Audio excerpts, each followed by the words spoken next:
Today, I've come with one of our students who recently got overall band score 6 in IELTS.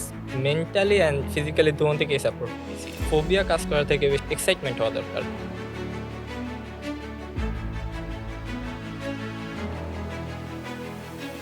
Assalamu alaikum, dear audience. Welcome to AIMS Career Podcast.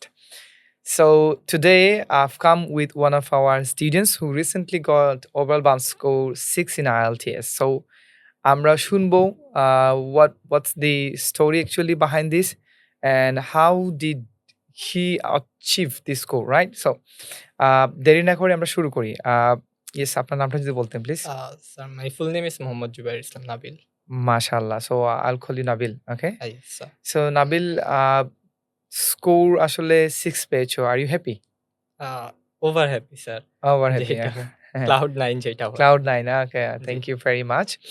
আচ্ছা, এমনিতে target কত ছিল? Sir target বলতে এরকম specific ছিল না। যদিও unexpected 6। 6, হ্যাঁ।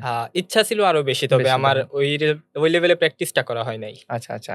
IELTS জার্নি কবে থেকে শুরু করছিলেন? স্যার অ্যারাউন্ড ৪ মাস আগে থেকে আমার একবারে ফিজিক্যালি জার্নি শুরু। হুম। আ টানা লেগে যে এই প্রিপারেশনটা, বাট এর অনেকদিন আগে প্রায় লাস্ট ডিসেম্বর থেকে আমি ট্রাই করতেছিলাম আইএলটিএস দেওয়ার। বাট মাঝখানে কি যে ওটিএইচএম লেভেল 3 করায় তো সময় দিতে পারিনি আইএলটিএস এ। আচ্ছা, very good. তো So, আপনি এইটা আমাদের শেষ করার OTHM 3 শেষ করতেছো না?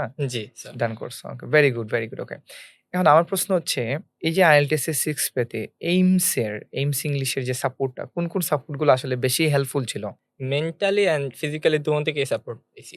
অন্য কোনো জায়গায় আমি জিনিসটা দেখি নাই, যেটা এখানের স্যারদের কাছে, যেমন মিলন স্যার, শিমুল স্যার, তাদের কাছে আমি দেখছি। আচ্ছা। তো এই জিনিসটা আমার কাছে সবচেয়ে বেশি ইন্সপায়ারিং লাগছে যে তারা মেন্টালিও একটা আলাদা সাপোর্ট দেয়। এমনি মক টেস্ট কতটা দিয়েছিলা? মক টেস্ট আমার দেওয়া হয় নাই। একবার দিছিলাম, সেটাতেও একটু ঝামেলা হইছিল। তো হুম। পরে আর মক টেস্টের জন্য আমি এত মানে ফুল এক্সাম দেওয়ার আমি কখনোই দেই নাই। শুধু একবারই দিছিলাম, ওইটাও মানে ঝামেলা হইছে। আচ্ছা, ভেরি গুড, ওকে। এবার স্টুডেন্টের মধ্যে অনেক ফোবিয়া কাজ করে কম্পিউটার বেসড IELTS। সো অনেক আছে রেজিস্ট্রেশন করতে ভয় পায়। জি sir. So can you share your experience at the test centre, যে আসলে এটা কেমন ছিল? ওকে, এখানে যে কম্পিউটার বেসড প্র্যাকটিসটা করেছো, ওখানে আসলে যাওয়ার আগে যে অনুভূতি ছিল, যাওয়ার পরের অনুভূতিটা আসলে কেমন ছিল? হুম। আমার মনে হয় কি যে এখানে মানে ফোবিয়া কাজ করা থেকে বেশি এক্সাইটমেন্ট হওয়া দরকার। আচ্ছা। যেমন আমি রাইটিংটা নিয়ে অনেক ডরাইতেছিলাম, কারণ আমার হ্যান্ডরাইটিং অনেক হ্যাঁ। খারাপ।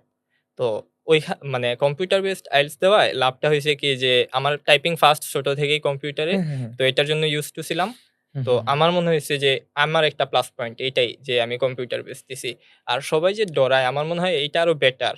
মানে বেটার বুঝতেছি। হ্যাঁ। হ্যান্ড রিটেন থেকে কম্পিউটার বেসডটা কম্পিউটার অনেক বেসড গুণে বেটার। এখানে ক্লারিটিটার একটা বিষয় আছে। হ্যাঁ, খুব স্পষ্ট স্যার। থাকে, হ্যাঁ, আর লেখাটা। টাইপিং করা যায় ইজিলি। ইজিলি, হ্যাঁ। আর কম্পিউটারে দেখতেও একটু easy.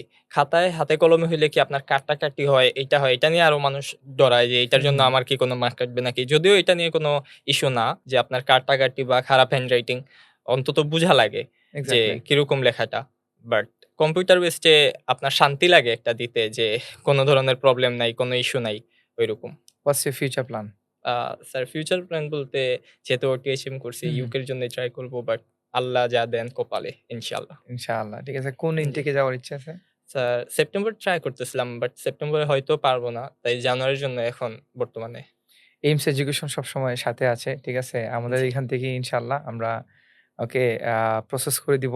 So that you can reach your desired destination and university. ঠিক আছে? সো ইনশাআল্লাহ নাবিল, স্যার। অনেক শুভকামনা রইলো। ঠিক আছে? Thank you sir. অ্যান্ড হচ্ছে গিয়ে যে আ ইংলিশ চর্চাতে থাকবা, so that you can actually continue this until you arrive your destination.